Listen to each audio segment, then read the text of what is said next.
Hi guys, welcome back to our another new video. Okay, നമുക്കിന്ന് Jason എന്താണെന്ന് നോക്കാം. Okay, കഴിഞ്ഞ വീഡിയോയിൽ നമ്മൾ പറഞ്ഞതുപോലെ നമുക്ക് ജേസൺ എന്താണെന്ന് നോക്കാം.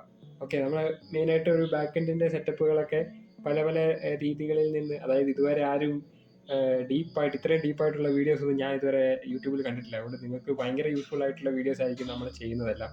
ഓക്കെ, ഭയങ്കര റിലേറ്റഡ്, അതായത് back end related API, Jason, അങ്ങനെയുള്ള പല പല HTTP മെത്തേഡ്സുകൾ നമ്മൾ ബാക്ക് എൻഡ് ഒരു ഫുൾ പ്രൊജക്റ്റ് ചെയ്യുന്നതായിരിക്കും ഏറ്റവും അവസാനം. ഓക്കെ, അപ്പോൾ നിങ്ങൾക്ക് ബാക്കിയുള്ള ഏതെങ്കിലും ചാനലിൽ കിട്ടുന്നതിനേക്കാളും കൂടുതൽ നിങ്ങൾക്ക് മനസ്സിലാക്കാൻ സാധ്യതയുള്ള, മനസ്സിലാക്കാൻ കഴിയുന്ന ഒരു ചാനലായിരിക്കും ഇത്, എൻ്റെ വീഡിയോസും. ഓക്കെ, അപ്പോൾ നിങ്ങൾക്ക് ഇങ്ങനെയുള്ള വീഡിയോസ് ഒന്നും മിസ് ചെയ്യേണ്ടെന്നുണ്ടെങ്കിൽ നിങ്ങൾക്ക് സബ്സ്ക്രൈബ് ചെയ്യാം. ഓക്കെ, അപ്പോൾ നമുക്ക് മെയിനായിട്ട് ടോപ്പിക്കിലേക്ക് കിടക്കാം. നമുക്ക് ജേസൺ എന്താണെന്ന് നോക്കാം. ഓക്കെ, അപ്പം ബാക്കി പറഞ്ഞ പോലെ തന്നെ കഴിഞ്ഞ വീഡിയോസിലൊക്കെ നമ്മൾ പല ടോപ്പിക്കുകൾ കവർ ചെയ്തിട്ടുണ്ട്. അതൊക്കെ നമ്മുടെ പ്ലേലിസ്റ്റിൽ തന്നെ ഉണ്ട്. അതല്ലാന്നുണ്ടെങ്കിൽ നിങ്ങൾക്ക് എൻ്റെ ചാനലിൽ ഒന്ന് റിവ്യൂ ചെയ്ത് നോക്കുകയാണെങ്കിൽ ജസ്റ്റ് നിങ്ങൾക്ക് അത് മനസ്സിലാവും. ഓക്കെ, ജസ്റ്റ് നിങ്ങൾക്ക് എന്തായാലും ഉപകാരപ്പെടും. ഇത് റിലേറ്റഡ് ആയിട്ട് നിങ്ങൾ ബാക്ക് എൻഡ് സർവീസുകൾ അല്ലെങ്കിൽ പഠിക്കാൻ വിചാരിക്കുന്ന ഒരാളാണെന്നുണ്ടെങ്കിൽ ഫ്രീ ആയിട്ട് നിങ്ങൾക്ക് ഇതെല്ലാം മനസ്സിലാക്കി എടുക്കാൻ സാധിക്കുന്നതായിരിക്കും, വളരെ സിമ്പിളായിട്ട്. Okay, in simple language. Okay, അപ്പോൾ നമുക്ക് മെയിനായിട്ട് നമ്മുടെ ടോപ്പിക്കിലേക്ക് തന്നെ പോകാം, ജേസൺ എന്താണെന്നുള്ള രീതിയിൽ.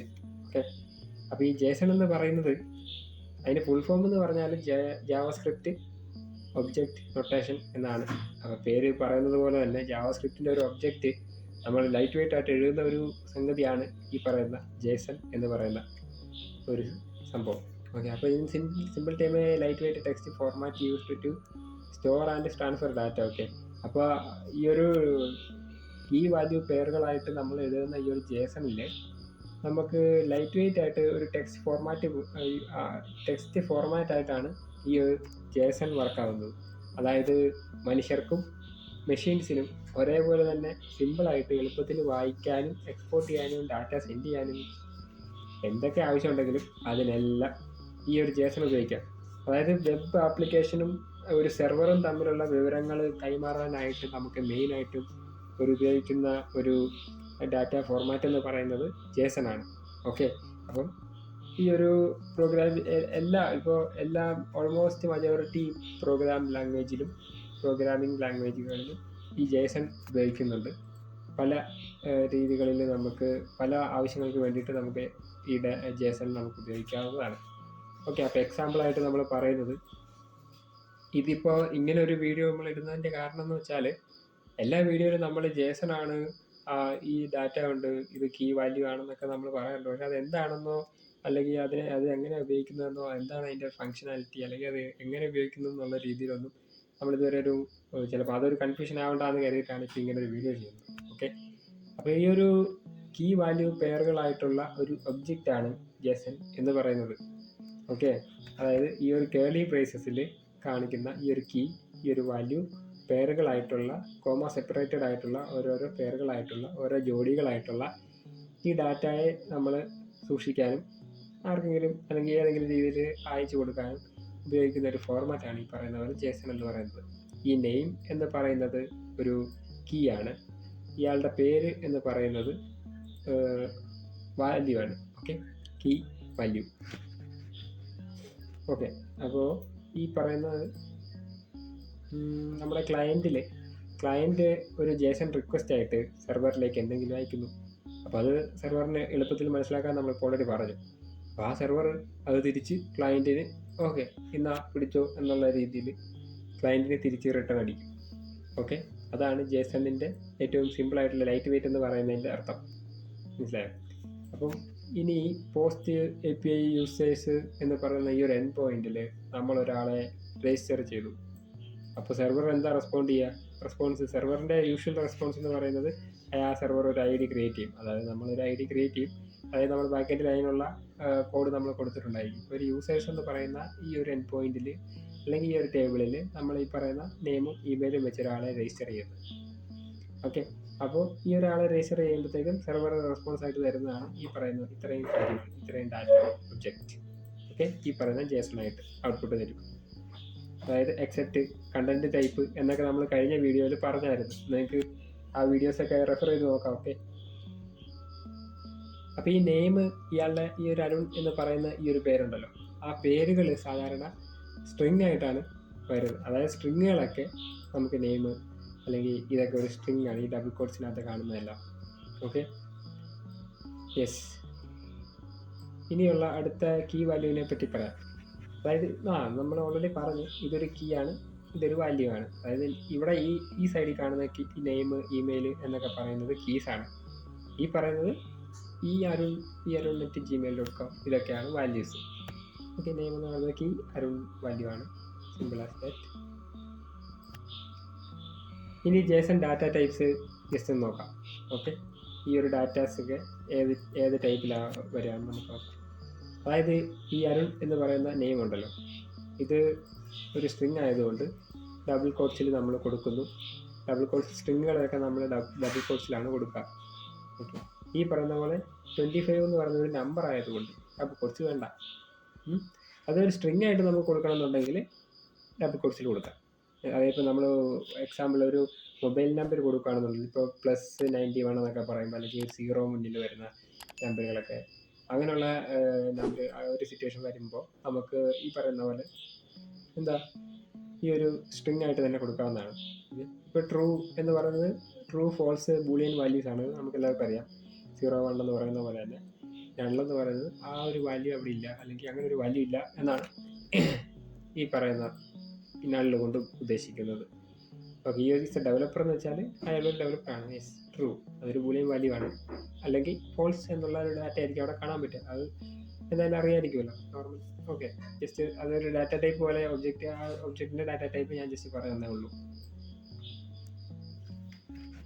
അപ്പോൾ ഈ പറയുന്ന പോലെ ഒബ്ജക്റ്റുകൾ അറേ ആയിട്ടും ജേസണിൽ നമ്മൾ യൂസ് ചെയ്യുന്നുണ്ട്. ഓക്കെ, അത് പല, അതായത് കേർലി ബ്രേസസ് ഉപയോഗിച്ച് അല്ലെങ്കിൽ സ്ക്വയർ ബ്രാക്കറ്റുകൾ ഉപയോഗിച്ച് നമ്മൾ ജേസണുകൾ എഴുതാറുണ്ട്. അതായത് മെയിനായിട്ടും കേർലി ബ്രേസസ് ഉപയോഗിച്ചിട്ടാണ് ജേസണിൻ്റെ നോർമൽ ഫോർമാറ്റിൽ നമ്മൾ എഴുതുന്നത്. ഓക്കെ, ഇപ്പോൾ നമ്മളൊരു യൂസറിനെ എഴുതുന്നു, അല്ലെങ്കിൽ ഒരു പ്രൊഡക്റ്റ്, അല്ലെങ്കിൽ ഒരു പോസ്റ്റ് തുടങ്ങിയ ഏതൊരു റിസോഴ്സ് നമ്മൾ റെപ്രസെൻറ്റ് ചെയ്യാനായിട്ട് വേണമെങ്കിൽ നമ്മളിത് ഉപയോഗിക്കും. അതായത് ജേസൺ എന്ന ഡാറ്റ ഫോർമാറ്റ്. ഓക്കെ, ഒബ്ജക്റ്റിൻ്റെ ആ ജേസൺ എന്ന് പറയുന്ന ഒരു ഒബ്ജക്റ്റ്. ഓക്കെ, അപ്പോൾ ഈ ഒരു അറേ എന്ന് പറയുന്ന സെക്ഷൻ നമുക്ക് നോക്കാം. ഈ ജേസൺ അറേ എന്ന് പറയുമ്പോൾ അറേ എന്തായാലും അറിയാമല്ലോ, ഈ ഒരു സ്ക്വയർ ബ്രാക്കറ്റിനകത്ത് വരുന്ന ഡാറ്റാസാണ് അറേ എന്ന് പറയുന്നത്. ഈ ഒരു സ്കില്ലെന്ന് പറയുന്ന ഈ ഒരു കീയിൽ ഇത്രയും ഒബ്ജക്റ്റുകളുണ്ട്, ഈ 4 ഒബ്ജക്റ്റുകളുണ്ട്. ഇപ്പോൾ എൻ്റെ സ്കിൽസ് എന്നുള്ള രീതിയിൽ ഞാനിപ്പോൾ ഒരു ഡാറ്റ അയക്കുമ്പോൾ, അല്ലെങ്കിൽ ഒരു പ്രൊഫൈൽ നമ്മൾ ആഡ് ചെയ്യുമ്പോൾ, സ്കിൽസിൽ നമ്മൾ HTML ഉണ്ട്, CSS ഉണ്ട്, JavaScript ഉണ്ട്, React ഉണ്ട് എന്നൊക്കെ പറഞ്ഞ് നമ്മൾ ഇതുപോലെ ഒരുപാട് ഡാറ്റാസ് ഇങ്ങനെ ആഡ് ചെയ്യുമ്പോൾ ആ പറയുന്ന വാല്യൂസ് എല്ലാം കൂടെ ഒരു അറേയിലാണ് നമ്മൾ അയക്കുക. കാരണം ഈ ഒരു ഒറ്റ ടോപ്പിക്ക്, അതായത് ഈ ഒരു ഒറ്റ ഹെഡിങ്ങിലേക്ക് ഇതിന് മാത്രം ഡാറ്റ നമ്മൾ ആഡ് ചെയ്യുന്നുണ്ട്. ഇത്രയും ഡാറ്റ നമ്മൾ ആഡ് ചെയ്യാൻ വേണ്ടിയിട്ട്, അല്ലെങ്കിൽ ഒറ്റ സിംഗിൾ ഡബിൾ കോട്ട്സിനകത്ത് കോമായിട്ടല്ല എഴുതുക, ഒരു അറേ പോലെ അങ്ങനെ സ്ക്വയർ ബ്രാക്കറ്റിലായിരിക്കും നമ്മളത് എഴുതുക. ഓക്കെ, അപ്പോൾ മെയിനായിട്ട് മൾട്ടിപ്പിൾ ആയിട്ടുള്ള യൂസേഴ്സിനെയും ആഡ് ചെയ്യുന്നത് അങ്ങനെ തന്നെയാണ്. മൾട്ടിപ്പിൾ ആയിട്ടുള്ള യൂസേഴ്സിനെ ആഡ് ചെയ്യുമ്പോൾ ഫസ്റ്റിലെ തന്നെ ഒരു അറേ ആയിട്ട് നമ്മളത് ഡിക്ലെയർ ചെയ്യും. അതായത് ഈ കാണുന്ന പോലെ, മനസ്സിലായില്ലേ, ഈ കാണുന്ന പോലെ ഒരു സ്ക്വയർ ബ്രാക്കറ്റ് നമ്മൾ ഓപ്പൺ ആക്കുന്നു. അതിനകത്ത് ഈ HTML എന്ന് പറയുന്നത് ഓരോ കീ വാല്യൂ ആയിട്ട് നമ്മൾ വേറൊരു വാല്യൂ പോലെ അങ്ങനെ ഒബ്ജക്റ്റായിട്ട് നമ്മൾ ഡാറ്റ ആഡ് ചെയ്യുന്നു. അതിപ്പോൾ ഒരു ID ഉണ്ട്, ID 1 ആണ്, നെയിം എന്ന് പറയുന്നത് അരുണാണ്. ID 2 ഉണ്ട്, നെയിം എന്ന് പറയുന്നത് രാഹുലാണ്. ഓക്കെ, ജസ്റ്റ് സിമ്പിൾ അത്ര. ഇത് വളരെ ഓക്കെ. അപ്പോൾ അടുത്തത് നെസ്റ്റഡ് ജേസൺ എന്താണെന്ന് നോക്കാം. ഓക്കെ, നെസ്റ്റഡ് ജേസൺ എന്ന് വെച്ചാൽ ഒരു നെയിം അരുൺ എന്നുള്ള പേര് നമ്മൾ കൊടുത്തു. അഡ്രസ്സിൽ നമുക്ക് മൾട്ടിപ്പിൾ ഡാറ്റ ഉണ്ട്. അതായത് അഡ്രസ്സ് എന്ന് പറയുന്ന ആ ഒരു ടോപ്പിക്കിൽ സിറ്റി ഉണ്ട്, സ്റ്റേറ്റ് ഉണ്ട്. സിറ്റി, സ്റ്റേറ്റ്, ഇപ്പോൾ രണ്ടിലും നമ്മൾ ഈ പറയുന്ന പോലെ ഓരോ വാല്യൂ ഉണ്ട് ഇതിൽ. ഇതെല്ലാം ഓരോ കീയാണ്. ഇത് മെയിനായിട്ടുള്ള കീ, ഇത് വാല്യൂ ആണ്. അപ്പം ഈ ഒരു ഒബ്ജക്റ്റ് അഡ്രസ്സിൽ കാണുന്ന ഈ ഒരു 2 ഡാറ്റാസിന് നമുക്ക് ഇതുപോലെ ഒരു കേർലി ബ്രേസസ് ഓപ്പൺ ആക്കിയിട്ട് അതിനകത്ത് നമുക്ക് കൊടുക്കാം. അപ്പോൾ ഇപ്പോൾ അഡ്രസ്സ് എന്ന് പറയുന്ന കീയിൽ ഇത്രയും മൾട്ടിപ്പിൾ വാല്യൂസ് ഉണ്ടെങ്കിൽ, അതായത് നെസ്റ്റഡ് ജേസൺ ആയിട്ട് നമുക്ക് അങ്ങനെയായിരിക്കും നമ്മൾ ഡാറ്റ എഴുതുന്നത്. ഓക്കെ, അപ്പം മെയിനായിട്ടും ജേസൺ എന്താണെന്നൊക്കെ ഉള്ള ഒരു ധാരണ നമുക്ക് കിട്ടിക്കാണുമല്ലോ, എങ്ങനെയായിരിക്കും എഴുതുന്നത്, അതിൻ്റെ സംഭവങ്ങൾ എന്താണെന്നൊക്കെ ഉള്ള രീതിയിൽ നെസ്റ്റഡ് ആയിട്ടുള്ളതും അറേ ആയിട്ടുള്ളതൊക്കെ നമ്മളിപ്പോൾ എക്സാമ്പിൾ കാണിച്ച പോലെ ജസ്റ്റ് അത്രേ. ഓക്കെ, അപ്പോൾ ഈ 7, അതായത് ജേസൺ റൂൾസ് എന്ന് പറയുന്ന അവസാനത്തെ ടോപ്പിക്കുകളിലേക്ക് നമുക്ക് പോവാം.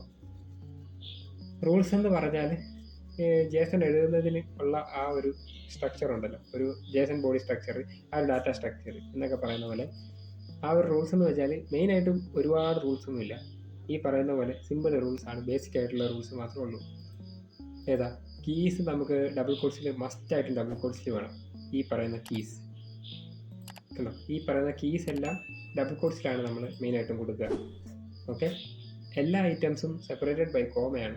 എല്ലാ പറയുന്ന പോലെ ഉണ്ടോ, ഈ പറയുന്ന ഡാറ്റ നമ്മൾ കോമ കഴിഞ്ഞ് അടുത്ത കോമ ഇട്ട്. Okay, after last item never use comma. ഞാനത് എനിക്ക് മനസ്സിലാകുന്ന പോലെ ജസ്റ്റ് എഴുതി വെച്ചതേ ഉള്ളൂ കേട്ടോ.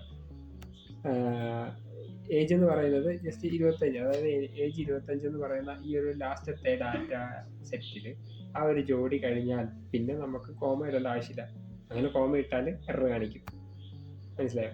അതായത് ഇപ്പോൾ ഫസ്റ്റ് ഡാറ്റ സെറ്റ് ഇതാണ്. അപ്പോൾ ഈ ഒരു ജോഡി കഴിഞ്ഞ് ഒരു കോമ എഴുതുന്നു, അടുത്ത ജോഡി എഴുതുന്നു. ആ ജോഡി കൊണ്ട് തീരുവാണെന്നുണ്ടെങ്കിൽ അതവിടെ കൊണ്ട് ഓക്കെ, ഇത്രേ ഉള്ളൂ. അത് കഴിഞ്ഞാൽ പിന്നെ കോമ ഇടേണ്ട ആവശ്യമില്ല. ഓക്കെ, ഇപ്പോൾ മനസ്സിലായില്ലേ? അതാണ് ലാസ്റ്റ് ഐറ്റം കഴിഞ്ഞിട്ട് കോമ ഇടേണ്ടെന്ന് പറയുന്നത്. പക്ഷേ എല്ലാ ഐറ്റംസും സെപ്പറേറ്റ് ചെയ്യുന്നത് കോമ വഴിയാണ്. മനസ്സിലായില്ലേ? അപ്പോൾ അത് കഴിഞ്ഞ് ലാസ്റ്റ് ഐറ്റം കഴിഞ്ഞാൽ പിന്നെ നമുക്ക് കോമ വേണ്ട. ഓക്കെ, ഇത്രേ ഉള്ളൂ. അപ്പോൾ ഈ ഒരു ജേസൺ എന്ന് പറയുന്നത് ടെക്സ്റ്റ് ബേസ്ഡ് ഡാറ്റ ഫോർമാറ്റ് ആണ്. അതൊക്കെ നമ്മൾ ഓൾറെഡി തുടക്കത്തിലേ പറഞ്ഞായിരുന്നു. ഓക്കെ, അപ്പോൾ ഈ ജേസൺ, ഈ ജാവാസ്ക്രിപ്റ്റ് എന്ന് പറയുന്ന ആ ഒരു രണ്ടും തമ്മിലുള്ള വ്യത്യാസം നോക്കാം. അതായത് ജാവാസ്ക്രിപ്റ്റ് ഒബ്ജക്റ്റ് എന്ന് പറഞ്ഞാൽ നമ്മൾ ഏതെങ്കിലും ഒരു റിയാക്റ്റിലേക്ക് നമുക്ക് ഇപ്പോൾ ചെയ്യുന്നതായിരിക്കുമല്ലോ, നമുക്കറിയാം. ഇപ്പോൾ ഒരു യൂസർ എന്ന് പറയുന്ന ഒരു വേരിയബിൾ നമ്മൾ ക്രിയേറ്റ് ചെയ്യുന്നു. ആ ഒരു വേരിയബിളിൽ ഈ ഡാറ്റ നെയിമും ഇയാളുടെ വയസ്സ്, ഏജ്, നെയിമും ഏജും നമ്മൾ ഇതേപോലെ കൊടുക്കുന്നു. പക്ഷെ എന്താ, നമ്മളിവിടെ ഡബിൾ കോട്ട്സ് ഒന്നും നമ്മൾ കൊടുക്കാറില്ല. നമ്മൾ ജസ്റ്റ് ഒരു നെയിം എന്ന് പറയുന്ന കീയും ഈ അറൗ എന്ന് പറയുന്ന വാല്യൂ. അതായത് ഇത് സ്ട്രിങ് ആയതുകൊണ്ട് നമ്മൾ ഈ പറയുന്ന ഇത് രണ്ടും ആക്ച്വലി ജാവാസ്ക്രിപ്റ്റിൻ്റെ ഒബ്ജക്റ്റിനാണ്. പക്ഷേ സിമ്പിളായിട്ട് ലൈറ്റ് വെയിറ്റ് ആയിട്ട് നമുക്ക് ഉപയോഗിക്കാൻ വേണ്ടിയിട്ടാണ് ജേസൺ എന്ന് പറയുന്ന സംഭവം നമ്മൾ മെയിനായിട്ട് യൂസ് ചെയ്യുന്നത്. ഓക്കെ, അപ്പോൾ ഈ പറയുന്ന ഒരു വേരിയബിളിലേക്ക് നെയിമും ഏജും നമ്മൾ കൊടുത്തിട്ടുണ്ട്. അപ്പോൾ നമുക്ക് ഇനി എന്തെങ്കിലും ഈ ഒരു യൂസറിനെ വിളിച്ചാൽ മതി. മനസ്സിലായില്ലേ? ആ കോൾ ചെയ്യുന്ന സമയത്ത് യൂസറിനെ വിളിച്ചാൽ മതി. അടുത്തത് ജേസൺ എന്ന് പറയുന്ന ഫോർമാറ്റിൽ ഇവിടെ കീയിൽ കൺഫേം ആയിട്ടും സ്ട്രിക്റ്റ് ആയിട്ടും ഡബിൾ കോട്ട്സ് വേണം. അതേപോലെ സ്ട്രിങ്ങും ബൂളിയനും അല്ലെങ്കിൽ സ്ട്രിങ് നമ്പർ അങ്ങനെയുള്ള ഡെസിമൽസും കാര്യങ്ങളൊക്കെ വരുമ്പോൾ അതിൻ്റേതായിട്ടുള്ള സിമ്പിളായിട്ടുള്ള രീതിയിൽ നമുക്ക് എഴുതാൻ പറ്റും. അതാണ് ഈ ജേസണും ജാവാസ്ക്രിപ്റ്റും തമ്മിലുള്ള വ്യത്യാസം. അതുപോലെ നമ്മളൊരു വേരിയബിൾ ഡിക്ലെയർ ചെയ്യേണ്ട ആവശ്യമില്ല. നമുക്ക് ജസ്റ്റ് ഡാറ്റ മാത്രമായിട്ടുള്ള ഒരു കേർലി ബ്രേസസിനകത്തുള്ള ഓരോ ഡാറ്റ സെറ്റായിട്ട് അല്ലെങ്കിൽ ഡാറ്റ പെയറുകളായിട്ട് അല്ലെങ്കിൽ ജോഡികളായിട്ട് നമുക്ക് ഇതെല്ലാം ചെയ്യാവുന്നതേ ഉള്ളൂ, ടൈപ്പ് ചെയ്യാവുന്നതേ ഉള്ളൂ. നമ്മൾ നേരത്തെ കാണിച്ച ഒരു API റിക്വസ്റ്റ് അനാട്ടമി എന്ന് പറയുന്ന വീഡിയോയിൽ ഈ പറയുന്ന കുറേ കാര്യങ്ങളെല്ലാം ഇതിപ്പോൾ എല്ലാം ഔട്ട്പുട്ട് വരുന്നതെല്ലാം ഉണ്ട്. ഈ ഒരു കണ്ടൻറ്റ് ടൈപ്പ് നമ്മൾ ബോഡി കൊടുക്കുമ്പോഴല്ലേ ഹെഡർ കൊടുക്കുമ്പോഴൊക്കെ ഇതേപോലെ നമ്മൾ ജേസണിലായിരുന്നു കൊടുത്തുകൊണ്ടിരുന്നത്. ഉണ്ടല്ലേ, ഔട്ട്പുട്ട് വരുമ്പോഴത്തേക്കും ഇതേപോലത്തെ ജേസൺ ഫോർമാറ്റിൽ നമുക്ക് ഡാറ്റ വരും. അതായത് ഏത് രീതിയിലാണോ നമുക്കത് ഡാറ്റ വേണ്ടത് എന്നുള്ള രീതിയിൽ. ഓക്കെ, മനസ്സിലായില്ലേ? അപ്പോൾ സിമ്പിളായിട്ട് അങ്ങനെ ആയിരിക്കും വരിക.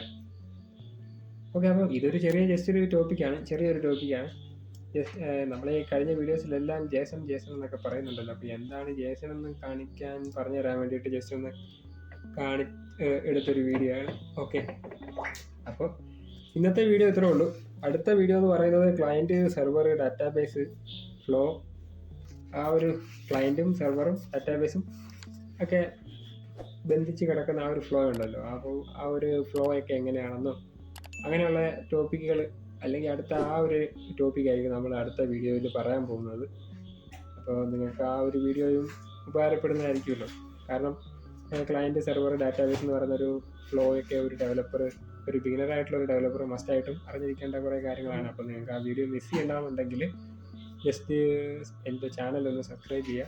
ഇതുപോലത്തെ യൂസ്ഫുൾ ആയിട്ടുള്ള വീഡിയോസ് ആയിരിക്കും നമ്മൾ ഇതുപോലെ അപ്ലോഡ് ചെയ്യുന്നത്. സോ നിങ്ങൾക്ക് മിസ് ചെയ്യാതിരിക്കാൻ വേണ്ടിയിട്ട് ആ ഒരു സബ്സ്ക്രൈബ് ചെയ്യാം. പിന്നെ ഏതെങ്കിലും ഫ്രണ്ട്സ് ഇതുപോലെ ഡെവലപ്മെൻറ്റോ ബാക്ക് എൻഡൊക്കെ പഠിക്കാൻ താല്പര്യപ്പെടുന്നുണ്ടെങ്കിൽ ഫ്രീ ആയിട്ട് ഇതേപോലെ നമ്മൾ പറഞ്ഞു കൊടുക്കുന്നതായിരിക്കും. ഓക്കെ, അപ്പോൾ അടുത്ത വീഡിയോയിൽ എന്തായാലും അടുത്ത ടോപ്പിക്കുമായിട്ട് നമുക്ക് അടുത്ത വീഡിയോയിൽ കാണാം. അപ്പോൾ ഇന്നത്തെ വീഡിയോ ഇത്രേ ഉള്ളൂ. Okay bye.